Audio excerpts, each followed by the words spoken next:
আমাদের এলাকায় বিভিন্ন জায়গায় একাধিক মাজার এমন রয়েছে যার মাজার হওয়ার ব্যাপারে কোনো প্রমাণ নেই।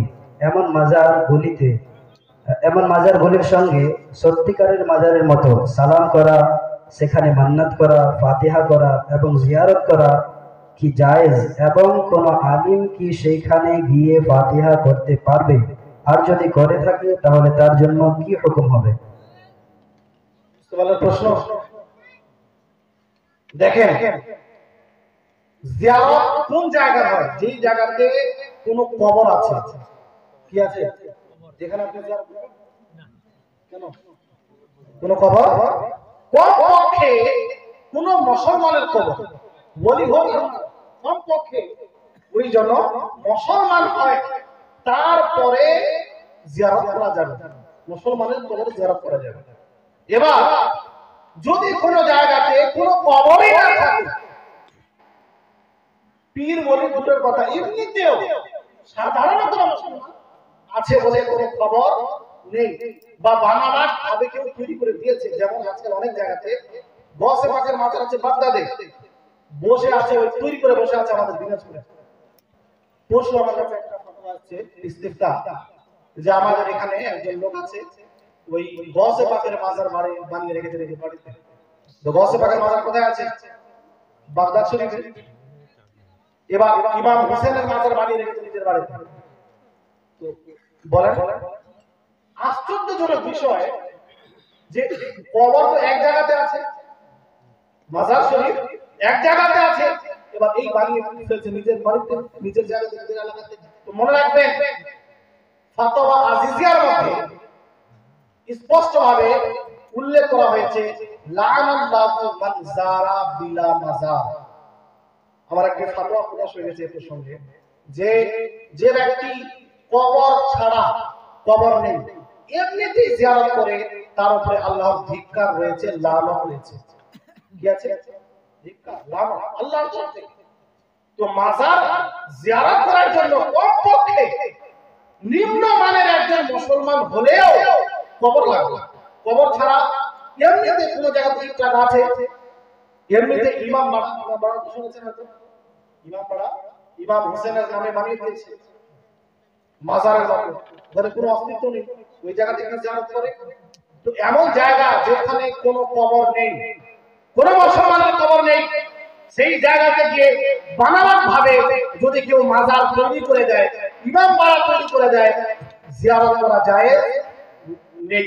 আলা হযরত ফাতোয়া রাজওয়ার মধ্যে লিখছেন, বানাবাদ মাজার তৈরি করা হলো নাজায়েজ বিদআত। কি লিখছেন?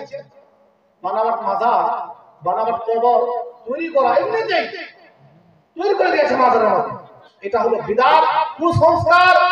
স্পষ্ট ভাষায় ফতোয়া বাহরুল মধ্যে দেখেন, মুফতি আব্দুল মান্নান সাহেব হুজুর বাহরুল লিখছেন যে এই রকম জায়গাতে গিয়ে ফাতিহা করা নাজায়েজ গুনাহ। মাজারে নেই, কবরে নিতে আপনি জিয়ারত করছেন, ফাতিহা করছেন, তো কমপক্ষে কবর হওয়া জরুরি। কবর বিহীন কোন রকমের মাজার জিয়ারত চলবে না, কোন রকমের কবর জিয়ারত চলবে না। ওই জায়গা থেকে ফাতিহা করা না যায়, যদি কেউ যায় গুনাহগার হবে। স্পষ্ট ফতোয়া। আমার এই ফতোয়াটা প্রকাশ হয়ে গেছে আল মিসবাহ পত্রিকায়। এজন্য যদি কোন বুজুর্গে বা কোন মুসলমানের কবর থাকে জিয়ারত করুন, আর যদি কোনো কবর না থাকে, এমনিতে ইট দিয়ে বানিয়ে দিয়েছে, টোটালি বিরত থাকুন, না হলে তা ভ্রষ্ট হবে, গুনাহগার হবে, চরম পর্যায়ের গুনাহগার। ফাতোয়ার মধ্যে স্পষ্ট নিষেধ করে দেওয়া হয়েছে।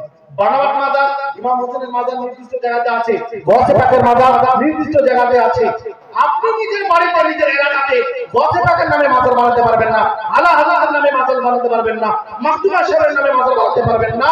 যদি আপনি চান সেই জায়গাতে গিয়ে জিয়ারত করুন, আর যদি না পারেন সেই জায়গাতে যেতে, তো তাদেরকে স্মরণ করুন, তাদের জন্য মিলাদ ফাতিহা করুন, এতেই সওয়াব পৌঁছবে।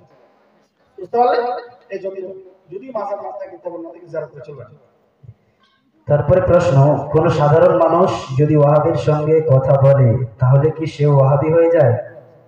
আর কেউ যদি ওই সাধারণ মানুষকে ওয়াহাবি বলে তাহলে তার উপরে কি হুকুম হবে?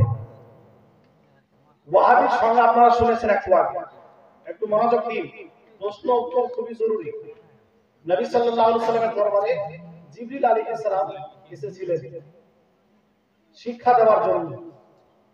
মানুষকে এইভাবে প্রশ্ন করা হচ্ছিল, এসে উনি বসেছিলেন নবী পাকের দরবারে দুজানো ভাবে, যেমন নামাজের মধ্যে আমরা বসি, উনি প্রশ্ন করেছিলেন আর নবী জবাব দিচ্ছিলেন। এটা উদ্দেশ্য ছিল মানবজনকে শিক্ষা দেওয়া। উনি তো নিজেই ফেরেশতা ছিলেন, সব জানা আছে, হ্যাঁ, কিন্তু মানুষকে শিক্ষা দেওয়ার জন্য উনি এইভাবে এসেছিলেন। এটা বুখারী হাদিস দ্বারা প্রমাণিত হাদিস। তো এটা বিশাল বড় একটি বিষয়। কি প্রশ্ন ছিল? আচ্ছা, হ্যাঁ, প্রশ্ন এই যে ওয়াহাবির সঙ্গে কথা বললে কি ওয়াহাবির সঙ্গে আপনাদের বলে দিয়েছি, চারজন ওয়াহাবিদের যে বড় মৌলবী, তাদের আকীদা জেনে, বিশ্বাস জেনে, কুফরি আকীদা জেনে যারা তাদেরকে সঠিক পথ মনে করে, তারা হলো বাস্তবে ওয়াহাবি। এবার ওয়াহাবির সঙ্গে যদি কেউ কথা বলে, কথা বলার দুইটি কারণ হতে পারে।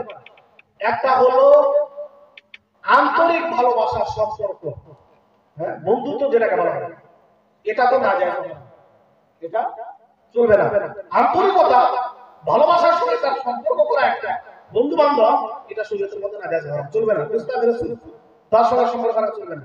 আর একটা হলো তার দোকান আছে, আপনি গেছেন সবজি কিনতে, কথা বলছেন কিনা, ব্যবসা বাণিজ্য কথা হচ্ছে কিনা, এটা না যায় না।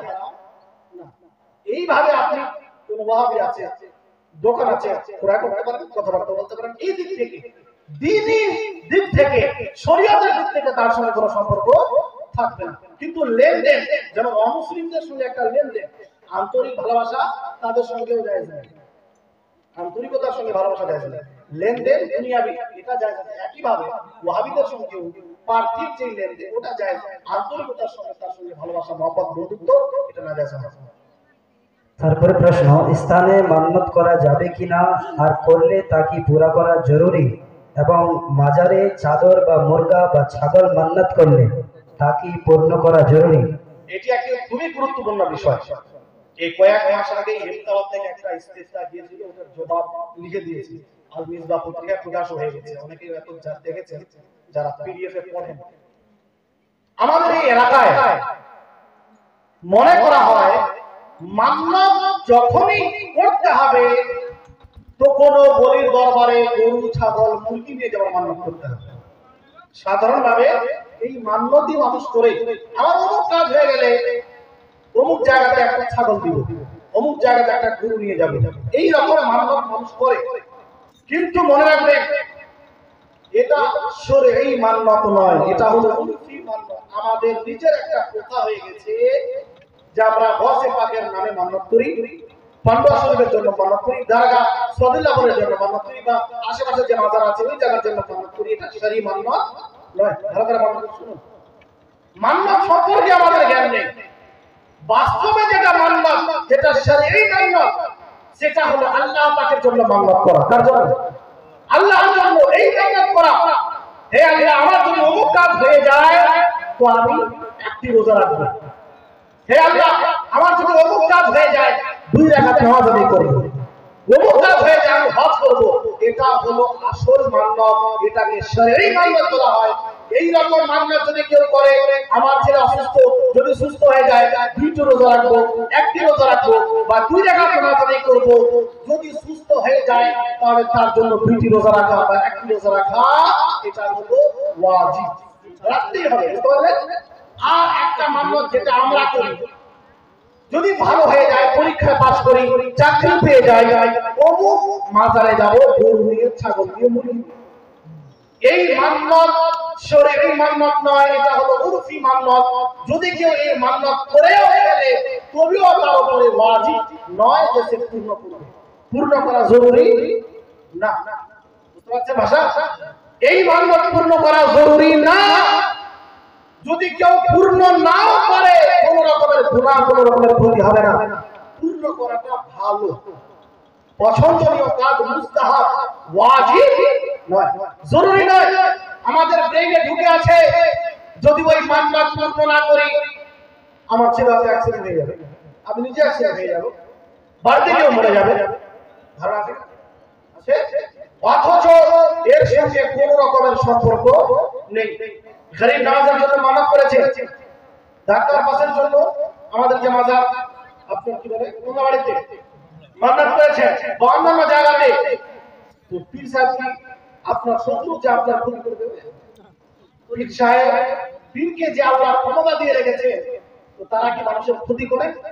বলেন, ক্ষতি করে? ক্ষতি কোনদিন করে না যারা আল্লাহর ওলি হয়, নেক বান্দা হয়। এটা একেবারে আমাদের ভুল ধারণা যে যদি আমি আল্লাহ পূজা করে না করি